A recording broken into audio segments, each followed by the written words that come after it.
his head too low. And there were all those nights you couldn't sleep, 'cause it was too damn cold. And you'd sing Strawberry Moon and Little Joe. Like the night we had. Hey guys, Frank Joseph here, aka Spaghetti Cowboy, and that opening music was actually a song I recorded back pre-2000. It's called the Cowboy Song. It was originally done on Garth Brooks' first album, and it's a song by Roy Robinson, and that's available on iTunes or Amazon under Frank D. Evans. Evans, Frank D. Evans, the Cowboy Song. You can check it out. Hey, we're going to get right back into it here and finish up this Spaghetti Cowboy side pull rope halter. So we completed the Theodore knot. We're going to go on from there with no further ado.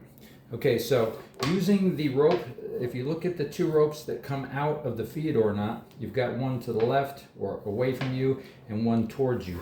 The one away from you should be the longer one at this point. So you're going to go ahead and you're going to grab that and you're going to do your pretzel knot just as we've done before many a times.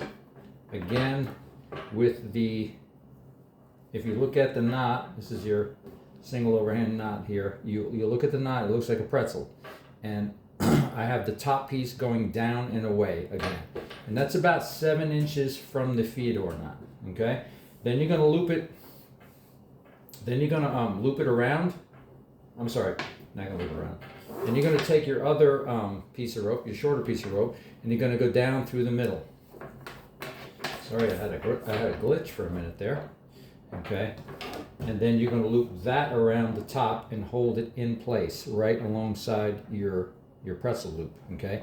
Then you come around down under the piece that you're working with, okay? And then back down through both loops, like so.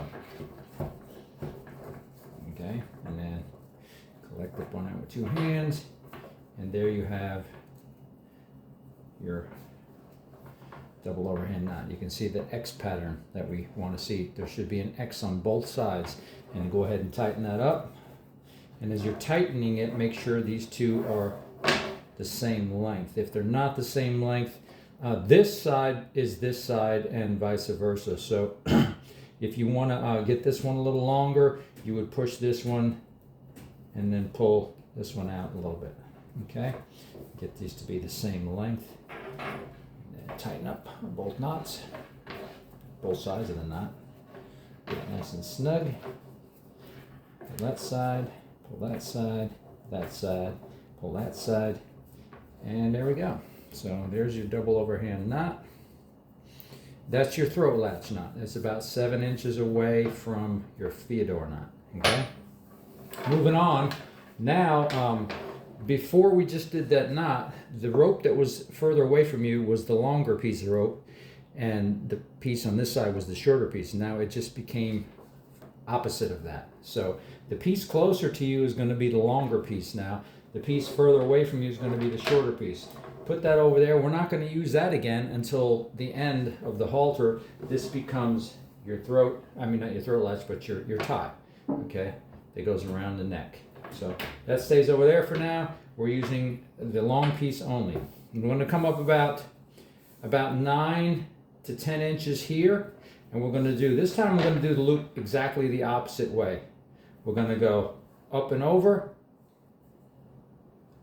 and through, creating a loop. This is going to be your loop, your tie loop, okay?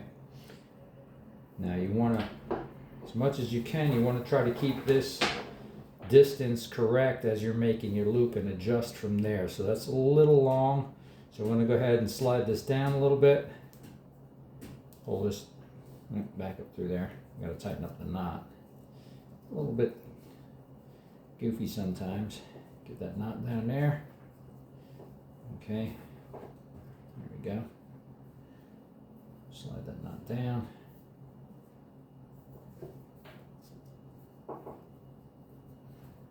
Okay, and there we go. I like to have this about 2 inches. As you pull it tighter, it's going to get a little longer. Okay, so Let's slide it down a little bit more.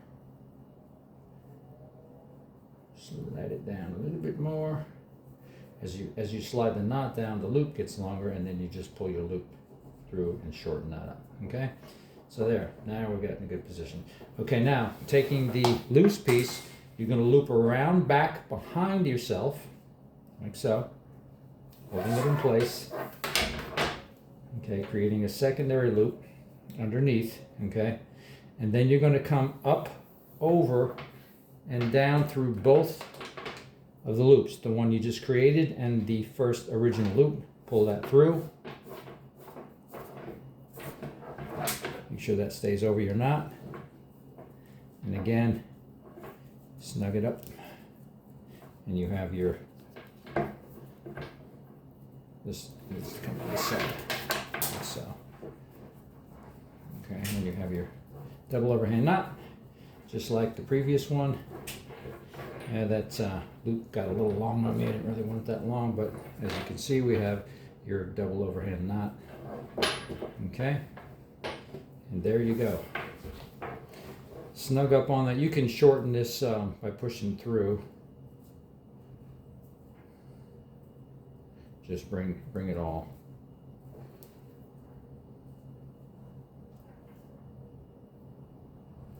A little bit like that.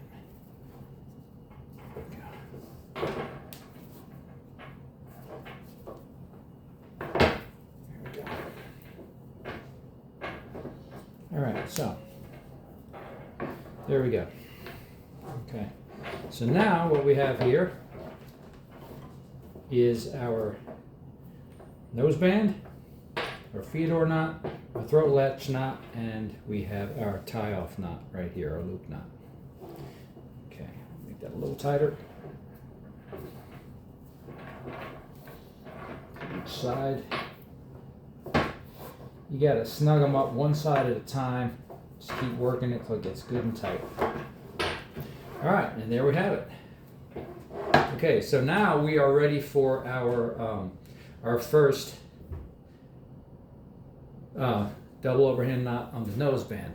Okay, so what we're gonna do is we're gonna follow the same procedure, taking our long piece. We're only gonna be working with this long piece from here on in. Okay, so we're gonna go to our first loop. We're gonna go down through the center, go down through the center, the first bottom loop, and we're going to bring this to about, and I work just off kind of estimates because I've done quite a few of them, and but you can use measurements with a ruler if you like.